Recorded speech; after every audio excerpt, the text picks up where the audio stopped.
il est minuit.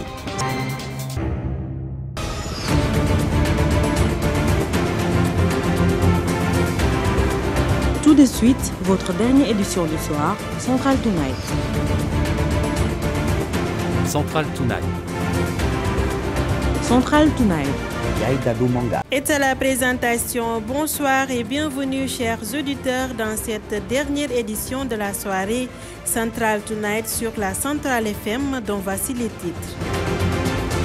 Pape Massé Diop assure la partie technique. Un nouveau front dénommé FIT a vu le jour. Ce front regroupe des partis de 35 candidats déclarés aux prochaines élections présidentielles de 2024. Marie-Louise Faye nous en dira plus dans ce journal. L'association des boutiquiers détaillants du Sénégal a répliqué suite à la question posée par certains boulangers. Selon eux, aucune loi n'interdit la vente du pain dans les boutiques. Dans ce journal, nous irons aussi au marché de Sandaga où plusieurs cantines ont été délogées. Telles sont les lignes phares de cette édition. Le développement, mesdames et messieurs, c'est dans un instant.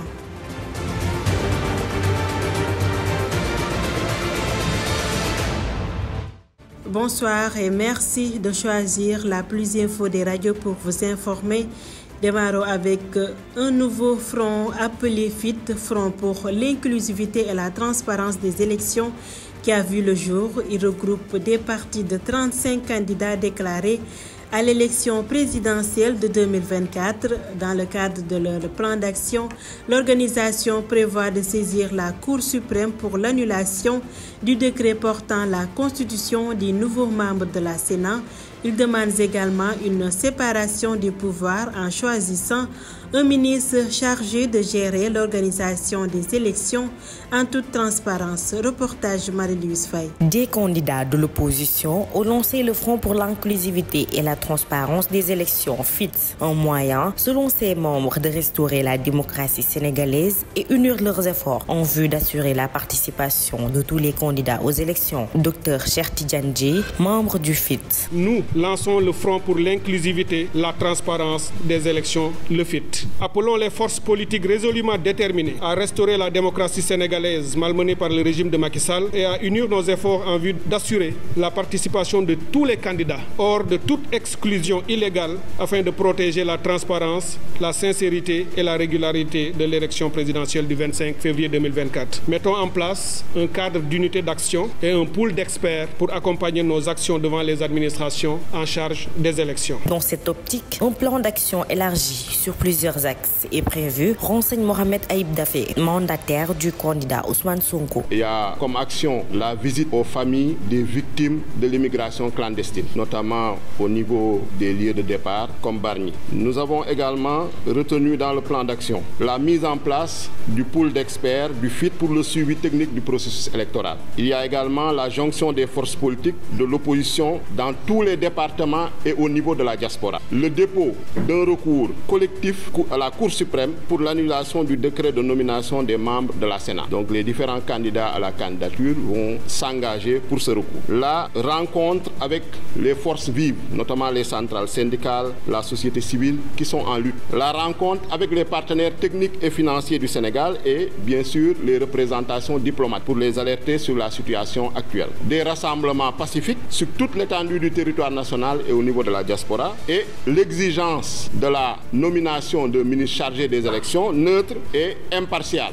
Donc l'actuel ministre de l'Intérieur, Sidiki Kaba, ne pouvant pas assurer ses exigences et ses conditions. Composé de 35 candidats à la candidature pour les élections présidentielles du 25 février 2024. Ce front vient s'ajouter à ces multiples organisations de l'opposition qui prônent des élections libres et transparentes. Le président Emmanuel Macron envisage de prendre des mesures strictes concernant l'immigration en France, une décision qui a suscité diverses réactions du côté des Thiessois rencontrés. Certains estiment que cela n'arrange pas le Sénégal vu les coopérations financières et sociales qu'ils entretiennent. D'autres, par contre, pensent que le Sénégal devrait faire de même en sécurisant ses frontières et en adoptant une politique autonome. Micro-trottoir réalisé par Nogaïgaï. Si l'État peut négocier pour la non-application de certaines de ces mesures, ce serait mieux parce que bon nombre de citoyens sénégalais vivent en France et on doit veiller sur leur bien-être. Mais le Sénégal doit aussi prendre des mesures pour sécuriser ses frontières. L'accès au pays est très facile et c'est pas normal.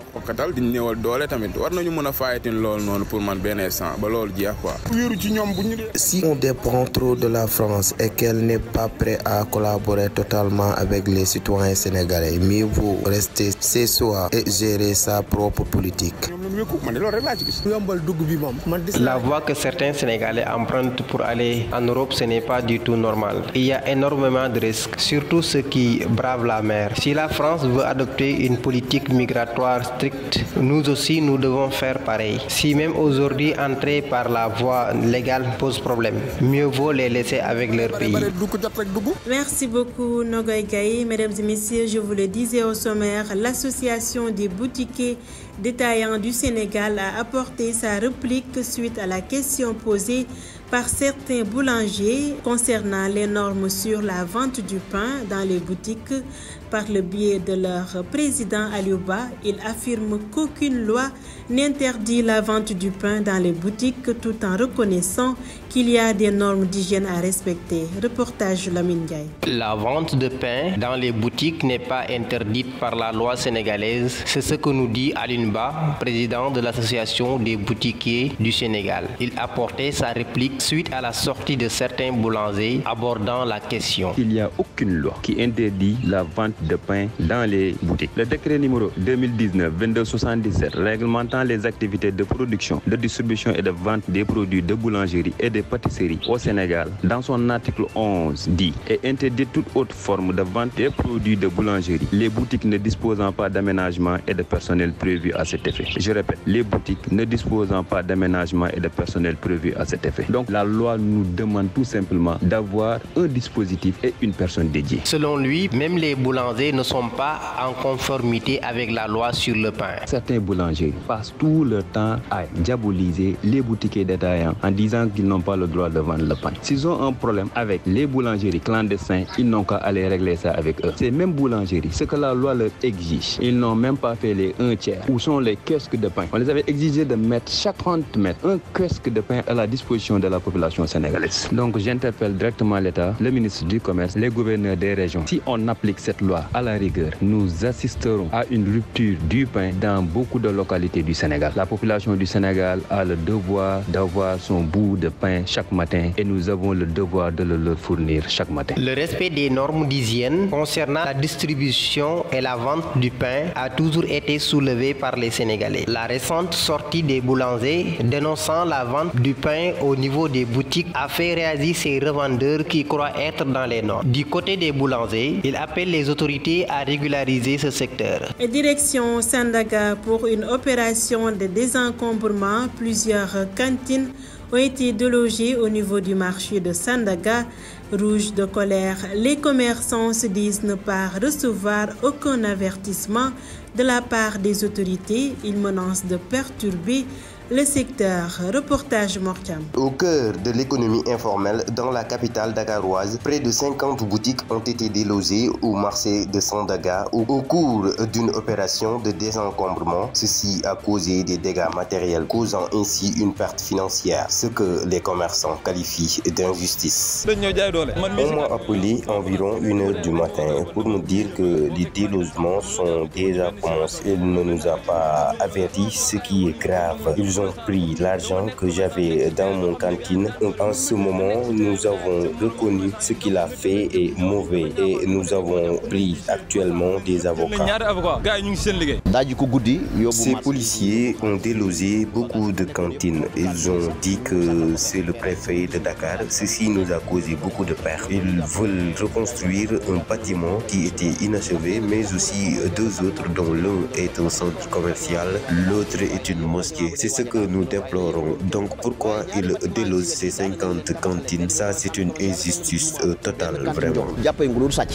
Il n'exclut pas de perturber le secteur par des mouvements de grève. Vu qu'aussi il nous manque de respect, nous aussi, on a qualité, ils nous ont délogés sans nous avertir. On sait que c'est dur. Même moi, j'ai perdu beaucoup d'argent. Mais nous allons perturber ce secteur par des grèves sans fin. Soit qu'ils nous ramènent notre argent ou bien nos cantines. On est vraiment fatigués. S'ils n'ont pas le cœur de nous aider, mais ils n'ont qu'à nous laisser avec nos biens. On est fatigués et nous sommes des soutiens de famille. On va lutter. Pour rappel, le marché Sandaga de Dakar a été démoli au mois d'août 2021. Les autorités annoncent le démarrage des travaux de réfection sous peu. C'est dans ce contexte que des cantines sont éliminées pour aménager l'espace, ce qui a suscité la colère de leurs propriétaires. Merci beaucoup, Mortiam. Mesdames et messieurs, nous sommes au terme de Central Tonight.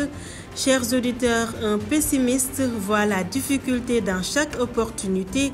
Un optimiste voit une opportunité dans chaque difficulté. Alors soyons optimistes. Sur ce, on se donne rendez-vous dans un instant pour la version Wolof de ce journal.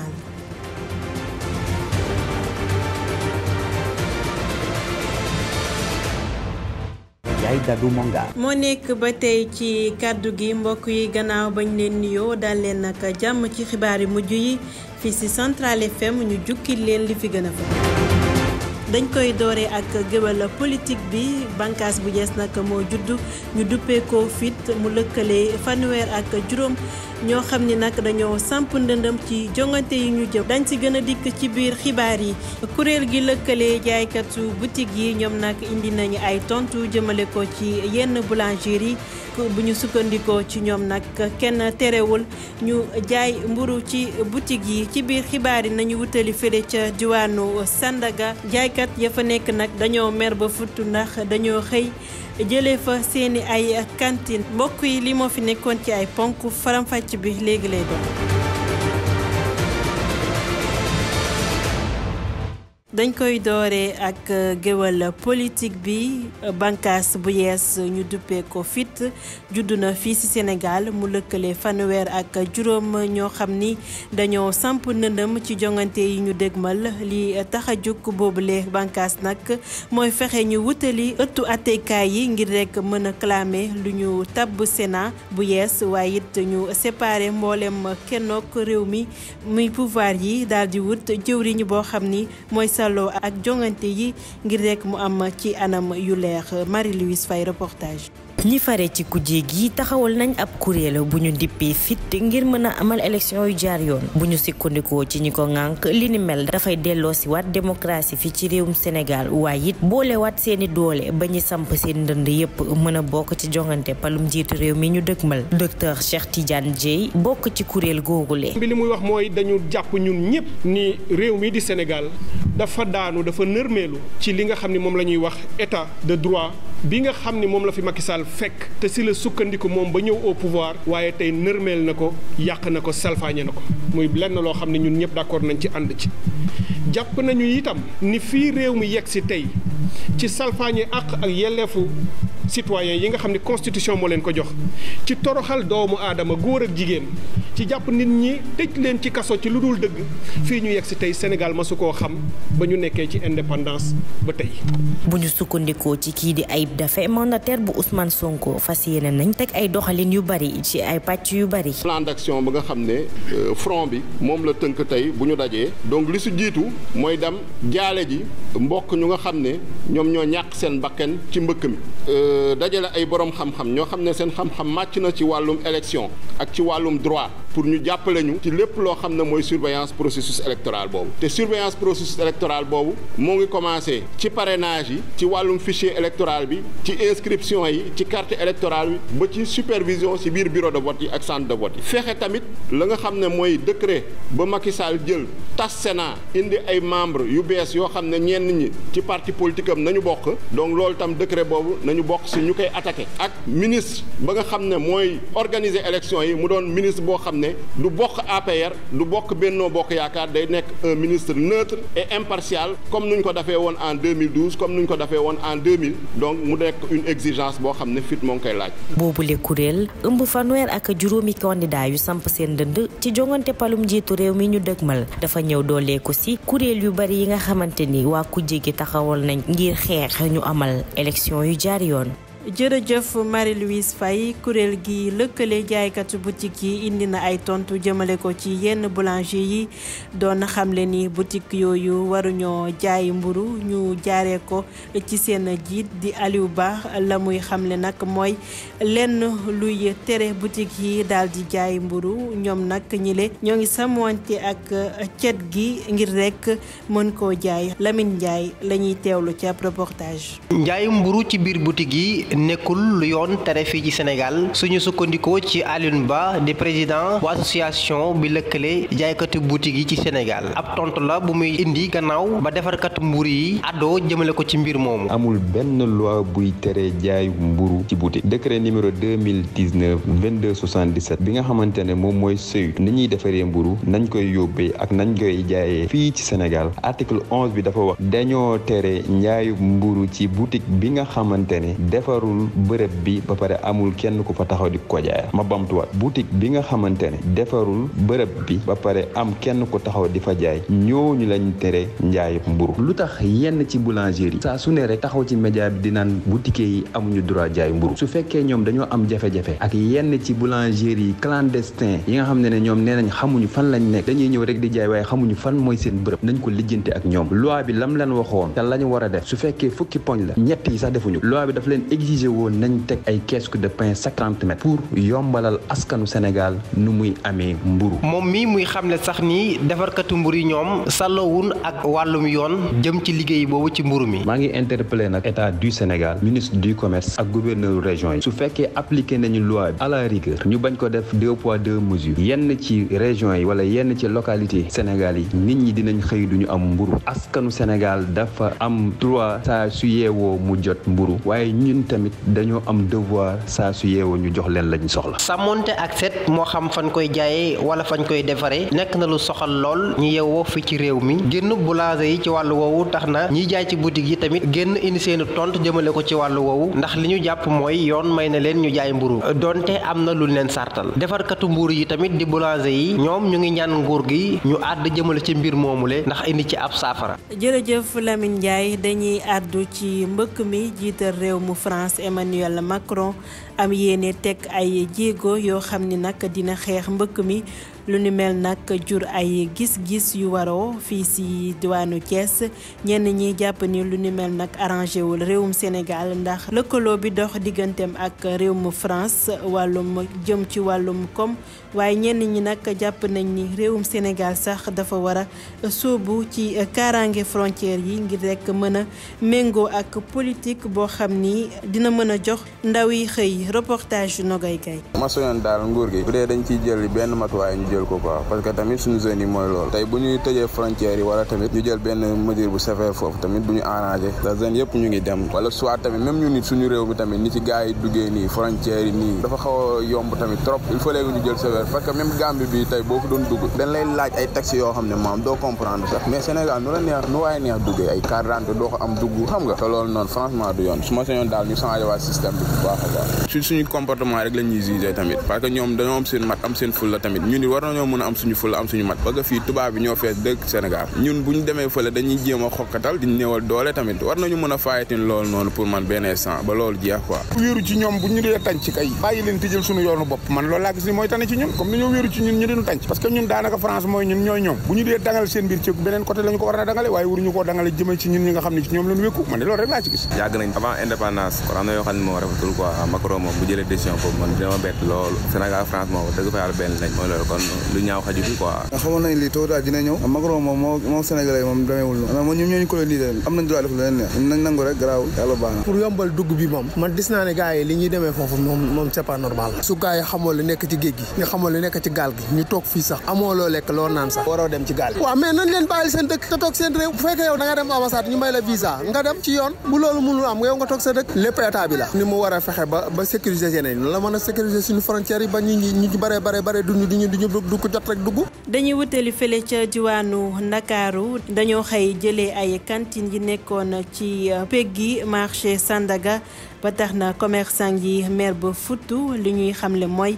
jotuñu benn bataaxal buy wane ni dañ leen fa war a jëlee te jàpp nañ ni li ni mel nag dina indi jeexital ci seenub liggéey reportage Mortiam. marché Sandaga di xolum koomu Ndakaaru lu jege juróom fukki boutique wala sax ay cantine ñu daal di ko fay dindi ngir rek tali bi mën a yaatu li ne mel andi ay yàqu-yàqu ci commerçant yi ba tax ñenn ci ñoom di ko mettitlu. dañ ñëw jaay doole man mii si cantine laa amoon sama place 1h du matin lañ ma woo téléphone na ma ñu ngi jël bagage boo fekk maa ngi dem Saloum xam nga loo jaaroo joxuñu benn subvention joxuñu benn avertissement jël say bagage jël sa xaalis ba léegi suñu bagage yi xam ne fan la nekk borom kër gi mosul nangoo feeñ saa suñ ko wooyee mairie du nangoo ñëw 3 fois gars yi woo nañ ko foofu nangul ñëw commerçant la comme ñun yow nga nekk commerçant nekk si terrain bi xam ne gars yi daan doole nu méttee nga nekk si terrain bi gars yi sa morom commerçant yu ndaw nga def leen jëf ji ñaaw ji dafa ñaaw quoi nu mu ko defee moo ñaaw us nañ huissier constat nañ lépp jël nañ ñaari avocat gars yi ñu ngi si seen liggéey daaji ko guddi yóbbu marchandise mi yóbbu xaalis bi yóbbu bagage yi fa nekkoon yëpp xottu cantine yi sax ñu sàkkal ko pexe feeraay bi sax ñun gisuñ ko bagage yi xamuñ fu mu nekk ñu ne ki ko def mooy préfet loolu nag ñu jàpp ne jaay doole la ñu jàpp ne loolu moo ko rey nit soriante wu ndax nee na li tax mu def ko mooy benn bâtiment bu ne ci ginnaaw bu ñu doon toj ndax dañ ko wax ne ko bâtiment bu day waaj a daanu ñu ne ko ay la yéwén loolu kenn du ko bañ waaye ñaari bâtiment ngi ci wet gi daana nañ leen tabax leen benn bi centre commercial la benn bi juumaa la te benn cantine jogul jàppee ngulul sàcc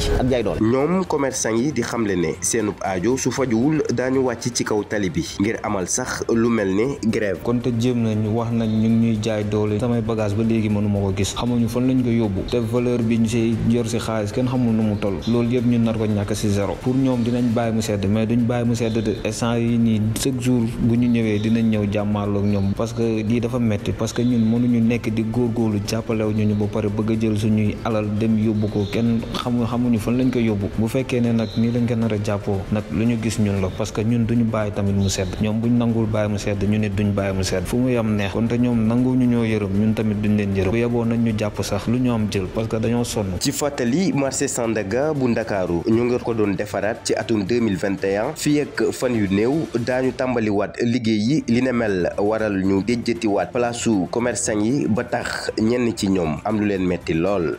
jërëjëf Mor Thiam mbokk yi li moo fi nekkoon ci ay xibaar Yaay Daado Manga moo nekkoon ci kaddu gi Pape Massa Diop fare woon ci xarale gi rédaction bi di leen jox dig daje ëllëg bu juróom-ñaari waxtu ci suba jotee di ngeen ànd ak Fatou Kiné Boy ci seen xibaar yi ci kàllaama nasaraan jërë ngeen jëf.